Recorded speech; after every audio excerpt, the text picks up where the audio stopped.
Lembrando aos irmãos que a primeira visão que João teve na ilha de Patmos, onde ele recebeu as visões do Apocalipse, a primeira visão que ele teve foi em um domingo. Ele diz no capítulo 1, versículo 10 do livro do Apocalipse, se você quiser conferir rapidamente aí, ele diz: encontrei-me em espírito no dia do Senhor. A palavra dia do Senhor, quando ele escreve ali no grego koiné, que era o grego popular da época, ele usa uma expressão, ele cria uma expressão, Kyriake remera, que está no dativo de possessão, ou seja, o dia é do Senhor Jesus. Esse dia, ele é comumente conhecido na igreja cristã desde o segundo século como o domingo, o dia em que Jesus ressuscitou dos mortos, o primeiro dia da semana. Então, quando João recebe essa visão, ele está exatamente no dia em que estamos hoje glorificando ao Senhor. Você quer receber algo de Deus nessa manhã? Você está no dia apropriado, o dia da revelação, o dia de domingo, o dia do Senhor. Vamos lá então, sem perda de tempo. Após ele receber essa primeira porção de visão, vamos dizer assim, esse primeiro quadro da visão que ele tem das igrejas, que vai do capítulo 2 ao capítulo 3, ele então recebe uma outra visão. E ela agora está no capítulo 4, ao qual nós vamos ler agora. Depois dessas coisas olhei, e eis que estava uma porta aberta no céu, e a primeira voz que como de trombeta ouvira falar comigo disse: sobe aqui e mostrar-te-ei as coisas que depois dessas devem acontecer. Ele fala que ele ouviu a primeira voz, é aquela voz que ele ouviu da primeira visão, quando ele recebe a visão das igrejas, Jesus passando no meio das igrejas e controlando as igrejas com a sua destra.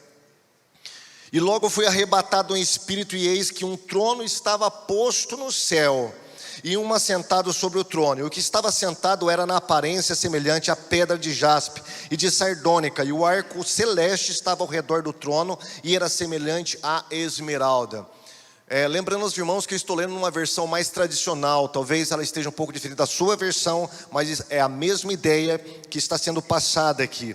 E ao redor do trono havia 24 tronos, e via sentados sobre os tronos 24 anciãos vestidos de vestes brancas, e tinham sobre as suas cabeças coroas de ouro, e do trono saíam relâmpagos, trovões, vozes, e diante do trono ardiam 7 lâmpadas de fogo, os quais são 7 Espíritos de Deus, e havia diante do trono como um mar de vidro semelhante ao cristal, e no meio do trono e ao redor do trono 4 animais cheios de olhos por diante e por detrás. E o primeiro animal era semelhante a um leão, e o segundo animal semelhante a um bezerro, e tinha o terceiro animal que tinha um rosto como de homem, e o quarto animal era semelhante a uma águia voando. E os 4 animais tinham cada um de per si 6 asas, ao redor e por dentro estavam cheios de olhos, e não descansavam nem de dia e nem de noite, dizendo: Santo, Santo, Santo é o Senhor Deus, o Todo-Poderoso, que era, que é e que há de vir. E quando os animais davam glória e honra e ações de graças ao que estava sentado sobre o trono e ao que vive para todo sempre, os 24 anciãos prostravam-se diante dele, e estava sentado sobre o trono, e adorava o que vive para todo sempre, e lançavam as suas coroas diante do trono, dizendo: digno é, Senhor, de receber a glória e a honra, o poder, porque tu criaste todas essas coisas, e por tua vontade são e foram criadas. Feche seus olhos, Senhor meu Deus. Nós queremos, Senhor, ouvir a Tua palavra, queremos que o Senhor fale aos nossos corações, e só o Teu Espírito Santo pode fazer isso, Senhor. Nós podemos apenas nos concentrar, Senhor, esquecer as coisas que nos perturbam e concentrar, Senhor, no Teu trono, ó Deus. Mas o Teu Espírito, Ele vai além, Ele leva e transforma, Senhor, o nosso espírito para receber a Tua revelação, a Tua palavra, a Tua iluminação, ó Deus. Então eu quero te pedir nesta manhã, abençoa os nossos corações e mentes para receber a Tua palavra, em nome de Jesus. Irmãos, quando João, ele é desterrado, ele é exilado para a ilha de Patmos, ele diz que ele foi para a ilha de Patmos porque ele estava pregando a palavra de Deus e estava dando testemunho de Jesus Cristo. O imperador na época chamava-se Domiciano. Era um dos piores e mais cruéis imperadores que o Império Romano já teve. Ele foi comparado a Nero e a Calígula, 2 imperadores loucos que o Império Romano teve. Violentos, cruéis. E ele era um grande perseguidor dos cristãos, porque ele tinha imposto uma política religiosa no Império Romano de reavivar novamente a posição de os césares, os imperadores, serem adorados, serem divinos. Ele gostava de ser chamado de Senhor e Deus. Ele mandou cunhar uma moeda e distribuiu por todo o império. Na frente da moeda havia a esfinge, a imagem da sua esposa, e atrás a imagem do seu filho que havia falecido. Esse filho estava com os braços abertos. Em volta do braço do seu filho tinha 7 estrelas, e ele estava sentado sobre o globo terrestre, e esse globo estava dividido em várias porções, significando que aquele filho, que era considerado divino, filho de um Deus, que era ele mesmo, deveria reger o mundo inteiro. Ele tinha 7 estrelas, mostrando a divindade daquela criança. E talvez agora dá para você entender um pouquinho porque que João, já no capítulo 1, ele vê Jesus com as 7 estrelas sobre a sua mão. Diz a história que quando Domiciano, antes de morrer, ele estava querendo adivinhar o que seria do futuro dele. E ele invocou um deus pagão chamado Apolo, o deus da adivinhação. E ele fez alguns feitiços, como era costume na época, para adivinhar o que seria do seu futuro. E segundo uma tradição antiga, diz que quando ele estava tentando adivinhar o seu futuro, veio um corvo, pousou sobre a janela onde ele estava e disse: as coisas de agora em diante vão melhorar. E daí a alguns dias o imperador morreu. Aquele imperador que queria saber do seu futuro, estava rogando a um deus pagão, não recebeu revelação alguma. Mas João, na ilha de Patmos, ele recebe a visita do Deus Todo-Poderoso, Jesus Cristo ressuscitado. E Jesus diz para João: sobe para cá, que agora eu vou te mostrar o que vai acontecer no futuro. Só Deus pode revelar o futuro para nós. Nenhuma cartomante, nem a ciência, nada pode decifrar o nosso futuro. O nosso futuro está nas mãos de Deus, porque Deus está acima do tempo. Deus não conhece passado, presente, futuro. Para Deus é o eterno e tudo agora. Ele sabe o que acontece do princípio ao fim. É por isso que ele é conhecido como o alfa e o ômega, a primeira letra e a última letra do alfabeto grego. Ou seja, ele é de eternidade a eternidade, como diz o salmista, de eternidade a eternidade tu és Deus. Então eu quero mostrar aos irmãos aqui, não sei se a gente terá esse tempo, de meditar sobre alguns princípios retirados desta passagem aqui. Primeiro, João no capítulo 1, versículo 19, ele mostra que ele está muito atribulado. Capítulo 1, versículo 9, perdão.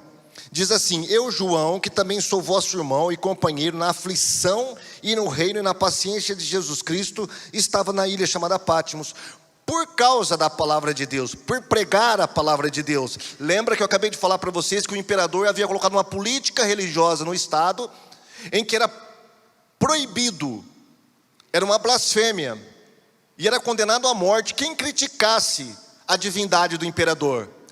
Ele mandou construir vários templos para adorar a si mesmo e a sua família.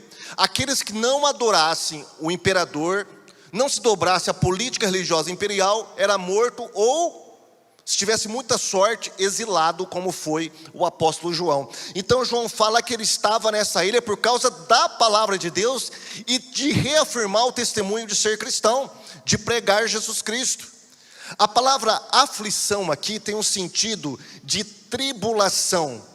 A concordância de Strong, que é uma concordância do grego, ela fala que quando João usou essa palavra tribulação ou aflição, no grego é philipsis, que significa pressão, comprimir. O que contrai, esfrega, usando um lugar estreito, onde encurrala uma pessoa. Especialmente a pressão interna, que faz com que alguém se sinta confinado, restringido, sem opções. Carrega o desafio de lidar com a pressão interna de uma tribulação, especialmente ao sentir que há especialmente ao sentir que não há como escapar, como se uma pessoa estivesse cercada. Então, veja bem, é dessa maneira que João estava se sentindo. essa pressão interna, como se ele não pudesse escapar. Quais eram as tribulações de João? Muitas. Primeiro que ele era o pastor de Éfeso. Éfeso era bem próximo à ilha de Pátimos. Pátimos, as pessoas pensam que era uma ilha deserta, desolada, nada disso. Pátimos era uma ilha muito movimentada, havia aldeias em Pátimos, havia um porto muito importante em Pátimos, e também havia 3 templos em Pátimos, então era muito movimentado. Possivelmente João ficou em uma casa de lá, talvez ele tenha colocado em forma escrita as revelações que ele estava recebendo. E a ilha de Pátimos fazia parte da jurisdição de Éfeso. Tanto em Éfeso quanto em Pátimos havia um grande templo de Diana dos Efésios, ou Ártemis, o nome grego dessa mesma deusa. Então João estava ali, pressionado. Quais eram as pressões? Primeiro, ele acabou de receber uma revelação das 7 igrejas. As igrejas não iam muito bem das pernas, irmãos. Muitas delas estavam se desviando dos caminhos do Senhor, estavam introduzindo heresias terríveis, estava acabando com o povo de Deus. Outra igreja estava se esfriando na fé. A outra dizia que era rica, que tinha tudo, mas na verdade, aos olhos de Jesus, era uma igreja pobre. Olha a situação dessas igrejas, e isso afligia a alma pastoral do apóstolo João. Ele também, quem sabe, se Maria estivesse viva, ele estava aflito, porque ele foi dada a missão por Jesus de cuidar da sua mãe quando Jesus estava na cruz. Ele disse: mulher, eis aí o teu filho, apontando para o jovem apóstolo João naquela época. E agora ele já estava com uma certa idade, estava velho. Talvez, se Maria estivesse viva, ele estaria preocupado com essa mulher que foi dada aos cuidados dele. Mas também ele estava preocupado com o que estava acontecendo no Império Romano, as loucuras que esse imperador estava fazendo e levando o Império Romano a perseguir os cristãos. Essas eram as aflições do apóstolo João. E de repente ele tem essa visão. Diz: depois dessas coisas, que coisas? Das revelações das 7 igrejas. Depois dessas coisas, eu olhei. E aqui eu quero tirar aqui um princípio para nós. Eu olhei e vi uma porta aberta no céu. O que João faz? Ele tira o seu olhar das tribulações da terra, das tribulações presentes. Ele tira o seu olhar das dificuldades que ele estava enfrentando. Ele tira o seu olhar das atrocidades que estavam sendo cometidas no Império Romano. Ele tira o seu olhar daquelas preocupações que estavam pressionando a sua alma por dentro. E agora ele diz que: e eis que eu olhei e vi uma porta aberta no céu. Ele tira o seu olhar da terra. Veja que as visões das igrejas estão na terra. Agora a sua visão, ela é elevada para o céu. E qual que é o primeiro princípio aqui, irmãos? Consertar a nossa visão. Muitas vezes nós estamos como o apóstolo João, aflitos, atribulados. Nós olhamos para um lado, nós temos um governo corrupto. Nós olhamos para o outro, nós temos pessoas pecando e blasfemando contra Deus. O nome de Deus está sendo blasfemado constantemente em nossa sociedade.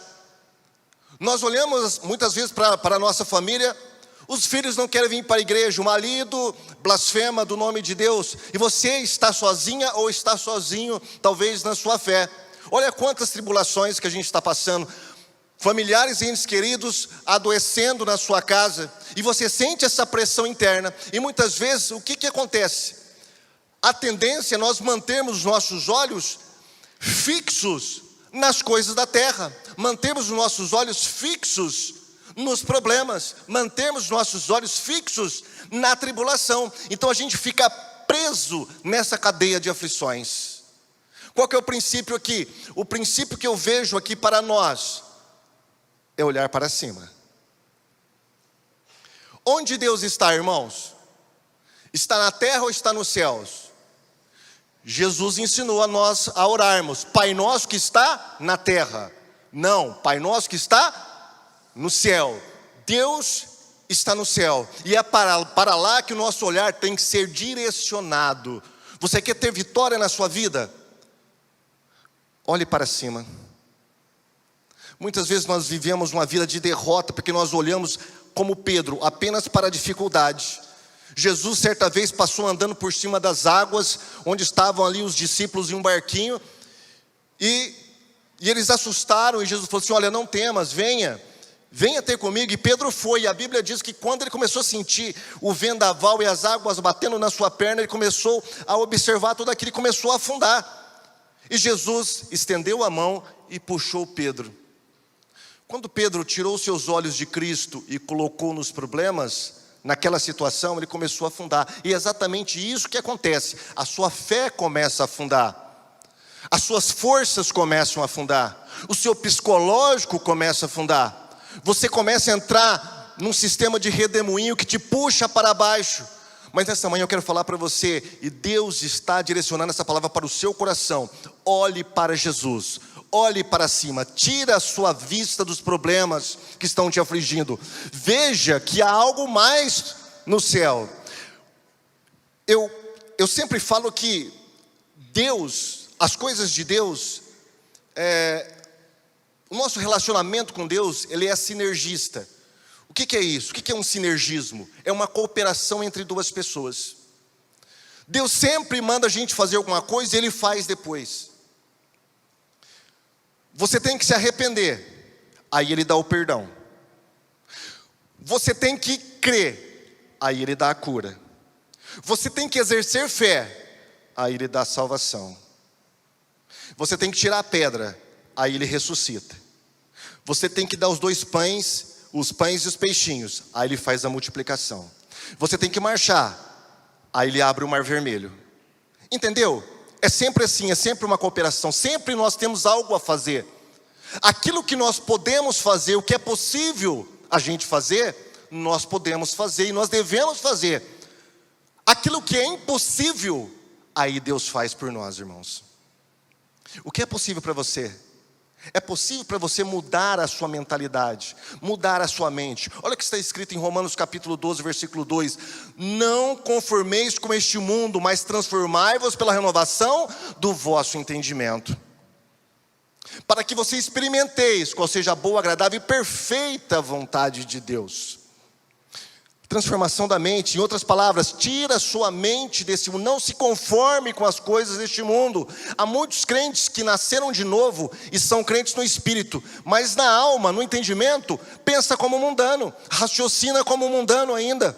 Não tem a mente de Cristo, e para ter a mente de Cristo, ela tem que ser formada pela palavra de Deus, através da unção do Espírito Santo. Isso é um exercício que todos os dias nós temos que fazer, irmãos, porque é um exercício, acima de tudo, espiritual. E aqui João fala que ele ergueu os seus olhos e viu uma porta aberta no céu.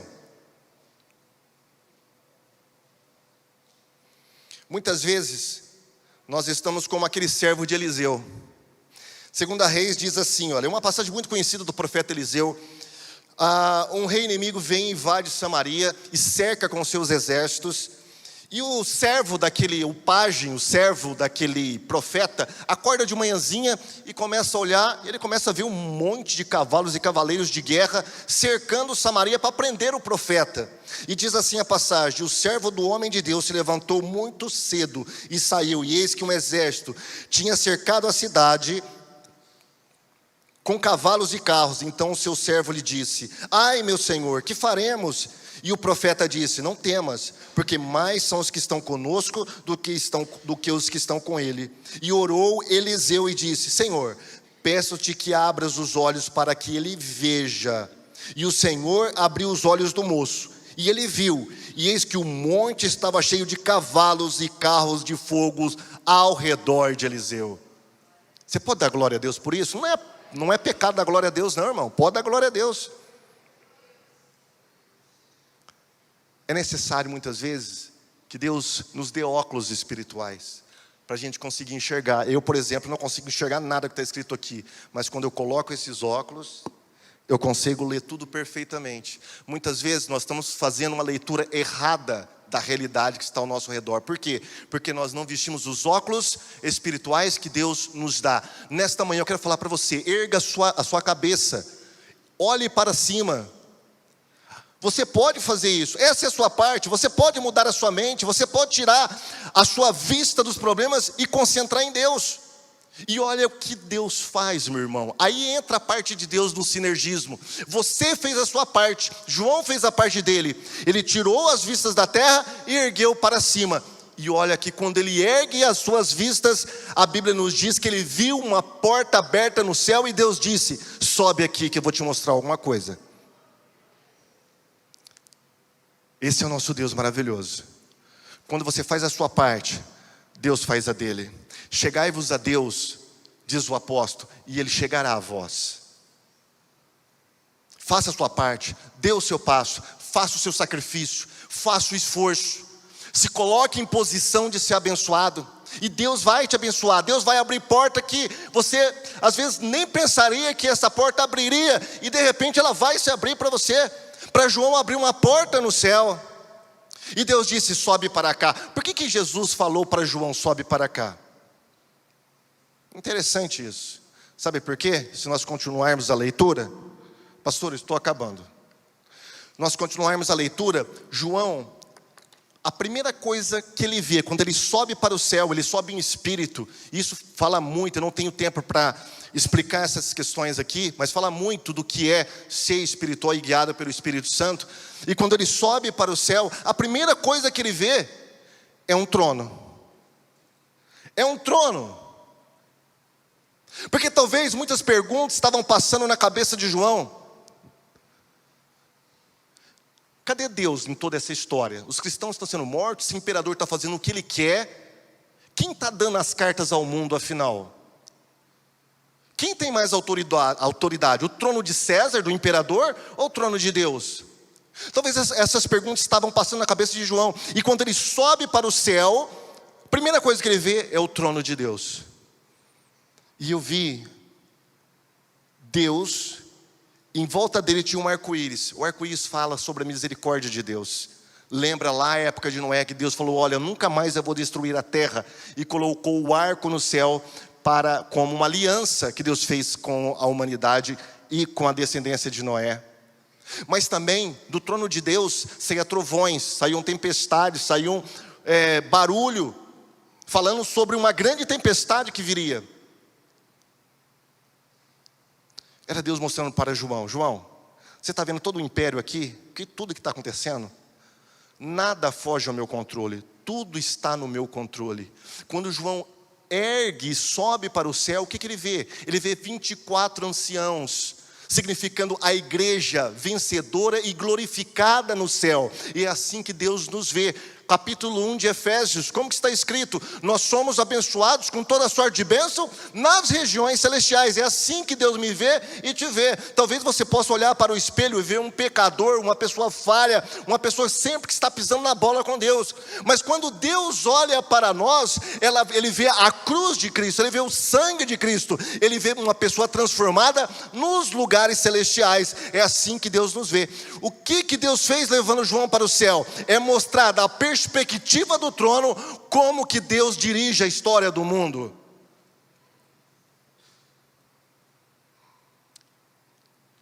Não são os líderes mundiais que dirigem a história do mundo. Não sou eu e você que dirigimos a nossa vida. É Deus. Tudo está no controle dele. Tudo está sobre o controle do trono. É do trono que Deus comanda todo o universo. Interessante que Isaías teve também uma visão do trono. Capítulo 6, versículo 1 de Isaías: eis que eu vi o Senhor assentado sobre um grande e sublime trono, e o seu séquito, ou seja, o seu mando, enchia todo o templo. E ele viu alguns serafins voando e dizendo: santo, santo, santo é o Senhor dos exércitos. Eles tinham 6 asas, igualzinho à visão de João. É praticamente a mesma visão. Eu não tenho tempo para discorrer sobre como que é igual essa visão que Isaías teve e João teve. Mas eu quero falar uma coisa para vocês, já estou terminando.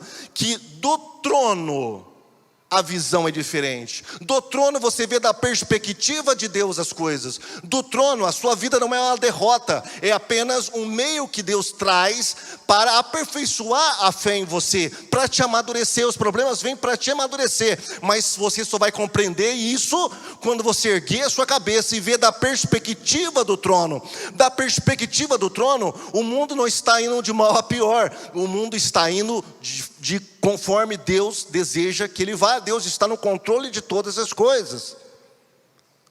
A pandemia não pegou Deus de surpresa. Deus está no controle de tudo. Da perspectiva do trono, a terra está um caos. Aliás, da perspectiva da terra humana, ela está um caos. Mas da perspectiva do trono, você vê as coisas diferentes. A adoração, a calma, a paz, a controle sobre todas as coisas. Como que você está vendo a sua vida e a realidade ao seu redor? Da perspectiva do trono ou da perspectiva da terra? Se você está vendo da perspectiva da terra, o negócio vai de mal a pior. Mude a sua visão, mude o foco. Veja da perspectiva do trono de Deus e você vai ver que a visão é completamente diferente. Tudo sairá bem no final. Capítulo 22 de Apocalipse. Eis que faço novos céus e nova terra, e a ver a terra se passou, e não haverá mais pranto, dor, não haverá mais violência, abusos, dificuldade. Sabe por quê? Porque Deus reinará conosco por toda a eternidade, eternamente nós seremos o seu povo. Feche seus olhos.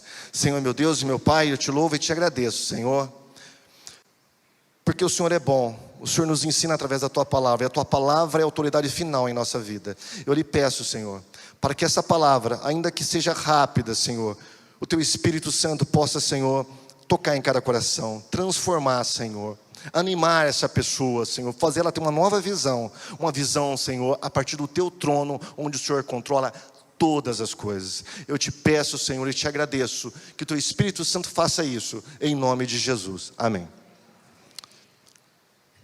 Deus abençoe, irmãos, que Deus possa abençoá-los. Agora tem a escola dominical.